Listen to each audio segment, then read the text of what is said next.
it did well, you know. So Yeah, I think makes yeah, it sense. did. Cool. Based on the original 1975 movie and there was a 1978 sequel, but I know that director Andy Frickman went back to the 1968 novel by Alexander Key to sort of look at it and found it more of a dark kind of thriller. Was there certain things that got you about this? I don't know whether Jack Bruno was a character, whether working with Andy again after Game Plan? Or Yeah, I think there were a lot of things that attracted me. Number one was to work with Andy again. You know, I loved working with Andy on the Game Plan. I think he's a great, great director. You know, his movies, you know, the art always reflects the artist, so his movies always have a great sensibility of good comedy and always a lot of heart, which I always appreciate about Andy. In terms of the character, for me, Jack Bruno, I thought it was just a great character to play for me, of a guy who doesn't have much, struggled to stay on the right path, very flawed, but yet he's given us one incredible opportunity. You have an opportunity to touch greatness, and that greatness is to save the world. And you're such an unlikely hero, and he does that. So, you know, I love the idea of that guy saving the world, or being asked to save the world, like the universe is saying, you are this unlikely hero. What are you going to do with this opportunity? Well, Jack Bruno's a hell of a cab driver. When he gets two passengers who want to go somewhere, he'll take them, even if they are sibling aliens, kids who may just get him killed. And that sort of notion of stepping into this world, as a UFO convention in Vegas is part of the movie, and there's always that eternal debate for a lot of people about this kind of world, whether there are UFOs and all the rest.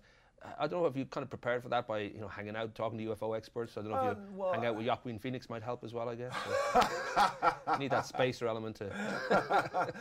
I did. I hung out a little bit with Joaquin, but I also hung out with some aliens, some real aliens, which helped me with the research. And it's amazing because those aliens that I hung out with, they could drink just as much as we can here on Earth. It was amazing how much alcohol they could put away. The very notion, though, of the possibility of intelligent life on other planets, did you kind of come out in a believer, out a believer? I don't know whether... Well, you know, I'm a big believer. I am. I'm a big believer, and I think that we would be arrogant to think that we're the only... For me personally, it would be arrogant to think that we're the only life forms out there. And I haven't actually seen an alien, but I am a big believer. And, you know, what helped as actors, Andy supplied hours and hours of archival footage that was really astonishing, you know, and for a lot of my buddies, I was telling them this when I was looking at this footage, not that you should believe everything that you see for the most part, but, you know, the footage you can easily contest, you know, if you don't believe, you know, and I was telling my buddies, like, you have to see this stuff, it's really amazing. Well, that notion that there is always a possibility of intelligent life on other planets. I don't know about intelligent life on this planet, though. I've been in Vegas for about 2 days and I'm beginning to question it. And I mean, you guys had George W. Bush for 8 years, so I don't know. That's another question mark. I don't know, for you, I think you're a Republican, so maybe you don't believe there is intelligent life here. I'm not sure where you stand on. Well, we are. There's still intelligent life here, yes. We did vote Barack in.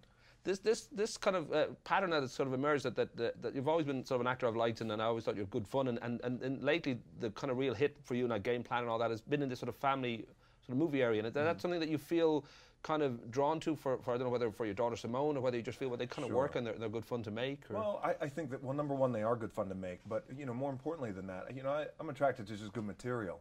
Now, whether it's comedy or action comedy or an adventure like this. But I've always thought with family movies, with family movies, if they're done right, then every member of the family can relate to a certain character in the movie. And typically with good family movies, when they're done right, the lead character will usually get better by the end of the movie. And if they get better by the end of the movie, then it'll make everybody else around them better. And I think that's what family is all about.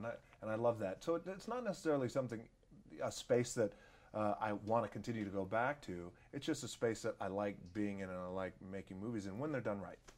I should very quickly end with the fact that Hitman Hart, I love that documentary from 1998, Wrestling with Shadows, which really was a heartbreaker. And then recently The Wrestler with Randy the Ram Robinson, played by Mickey Rourke. It made me realise that world is so vulnerable to people burning out and fading away. And I don't know whether that side of it ever kind of crossed your mind, that who knows where this would go, maybe early on in when you started doing that particular part of your career, or whether you've always known, no, I'm going to, you know, make something here always, no matter what I'm doing. Well, you know, that's an interesting point that you bring up, and, you know, seeing both movies, I loved Mickey's performance in it, and it was very, very real. And I called Darren Aronofsky afterwards and just said how authentic it was, and I was very proud of the movie that they made.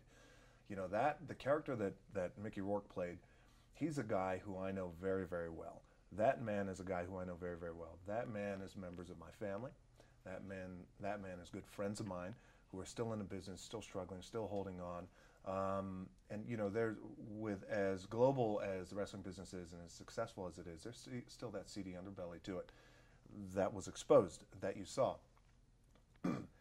Because I'm very familiar with that man and I know who that is, I knew earlier on that I was never going to be that. I never wanted to be that because I saw it and I witnessed it firsthand, from addiction to abuse to things like that. It was pretty bad. So I knew earlier on I never wanted to be that guy, and because it was so close to me always. So at some point I was going to get out of wrestling. You know, I was very lucky though in wrestling to have accomplished what I did, and I was able to get out right at the peak of my career in wrestling, and I was able to say goodbye. Rock and roll. I'm giving the friendly finger. Very nice to talk to you again.